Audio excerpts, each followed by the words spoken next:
അടുത്തതായിട്ട് ഞങ്ങൾ പോയത് സിം പാർക്കിലായിരുന്നു. അവിടെയും ഒരു ഗാർഡനാണ് മെയിനായിട്ട്. ഡാലിയ പൂവായിരുന്നു മെയിനായിട്ടുള്ളത്. അപ്പോൾ അവിടെ വലിയ ഒരു എൻട്രൻസ് ഫീസായിട്ടാണ് എനിക്ക് തോന്നിയത്. അഡൽട്ട്സിന് 75ഉം ചൈൽഡിന് 50 ഓർ 40 ആണെന്ന് തോന്നുന്നു. പിന്നെ അതുകൂടാതെ ഫോൺ വെച്ചിട്ട് നമുക്ക് വീഡിയോസോ ഫോട്ടോസോ ഒക്കെ എടുക്കണമെങ്കിൽ എക്സ്ട്രാ ഒരു 100 റുപ്പീസ് അടയ്ക്കണമായിരുന്നു. അതുകൂടാതെ ഈ വെഡ്ഡിങ് സെഷനിലൊക്കെയുള്ള ഫോട്ടോഷൂട്ടൊക്കെ നടത്താൻ വേണ്ടി 5000 ഒക്കെ എഴുതി വെച്ചിരിക്കുന്നത് കണ്ടു.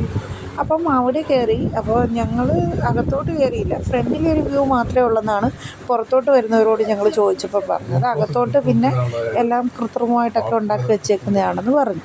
അപ്പോൾ അങ്ങനെ ഞങ്ങൾ ഫ്രണ്ട് വ്യൂസ് ഇതാണ് കാണുന്നത്. അപ്പോൾ ഫ്രണ്ടിൽ നമുക്ക് കാണാം നല്ല പല പല കളറിലെ ഡാലിയ പൂവ്. പക്ഷേ ഞങ്ങൾ കയറിയില്ല, അവിടെ വാതിലിലൊക്കെ നിന്നു. അതിനോട് ഫ്രണ്ട് വശത്ത് കുറേ കടകൾ കണ്ടു. ആ കടകളൊക്കെ ഞങ്ങൾ ഒന്ന് കറങ്ങിയടിച്ച് കടകളുടെ മുന്നിൽ കൂടെ ഒക്കെ ഞങ്ങൾ ചുറ്റി.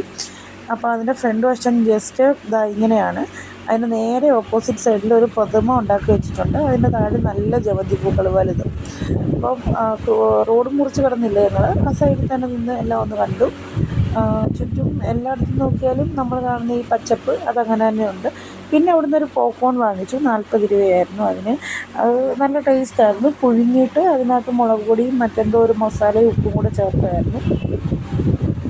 അത് ഞങ്ങൾ അവിടുന്ന് കഴിച്ചു. നല്ലതായിരുന്നു. അത് കഴിച്ചിട്ട് അല്ലുവിന് അത്ര അങ്ങോട്ട് ഇഷ്ടപ്പെട്ടില്ല. ഞാനും ചേട്ടനും അത് കഴിച്ചു. അത് കഴിഞ്ഞപ്പം ഒരു നാരങ്ങ വെള്ളം കുടിക്കാനായിട്ട് അടുത്തുള്ളൊരു കട കണ്ടു. അവിടെ കയറി. സാധാ സോഡ ഇല്ലാത്ത സാധാ നാരങ്ങ വെള്ളമായിരുന്നു ഞങ്ങൾ കുടിച്ചത്. എന്ന് വെച്ച് കഴിഞ്ഞാൽ പച്ച നാരങ്ങ പിഴിഞ്ഞത്, എന്നിട്ട് ഭയങ്കര പുളിയും. ഞങ്ങൾ പഞ്ചസാര മാത്രമാണ് പറഞ്ഞത്, പക്ഷേ മധുരം നന്നായിട്ട് അവർ ഇല്ലെന്ന് എനിക്ക് തോന്നുന്നു. ഭയങ്കര പുളിയായിരുന്നു. പുളി കുടിക്കുന്ന ഒരു ചലഞ്ച് പോലെ ഞങ്ങൾ മൂന്നാളും ചേർന്ന് ആ നാരങ്ങ വെള്ളം ഫുള്ള് കുടിച്ച് തീർത്തു. നമുക്ക് ചിരിക്കണം, ഈ പുളി ആയതുകൊണ്ട് ചിരിക്കണം എന്തോന്ന് അറിയത്തില്ല. നമ്മളിങ്ങനെ എന്ന് പറയുമ്പോൾ ആ കടക്കാരൻ നമ്മളോട് ചോദിക്കുന്നുണ്ട്.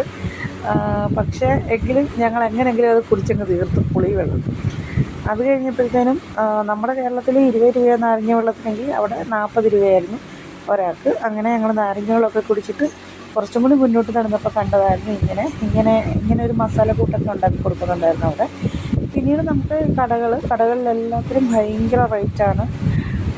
സാധാരണ നമുക്ക് ആദ്യമൊക്കെ കണ്ടപ്പോൾ 100 ആണെങ്കിൽ ഇവിടെ 150, 200 ഒക്കെയാണ് ഓരോന്നിനും ചോദിച്ചുകൊണ്ടിരിക്കുന്നത്.